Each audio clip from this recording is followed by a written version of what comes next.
ევროსაბჭოს და ცენტრალური საარჩევნო კომისიის ერთობლივი თანამშრომლობით იმართება ორდღიანი აღმოსავლეთ პარტნიორობის რიგით მეოთხე სემინარი. სემინარის თემა არის საარჩევნო კამპანიისას ადმინისტრაციული რესურსების გამოყენება.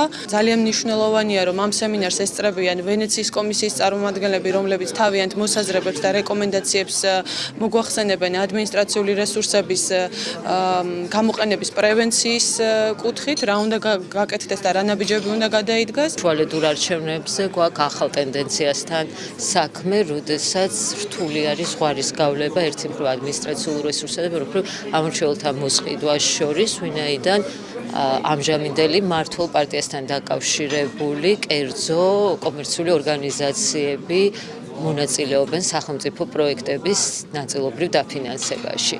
ანუ აქ განხილულია სხვა ქვეყნის გამოცდილება და სემინარის შედეგი იქნება გაზიარება საუკეთესო პრაქტიკების. ვენეციის კომისიის მიზანია განვიხილოთ ადმინისტრაციული რესურსების მართლზომიერი და არამართლზომიერი გამოყენების პრობლემები. სემინარზე საუბარი არ არის მხოლოდ საქართველოში არსებულ პრობლემებზე.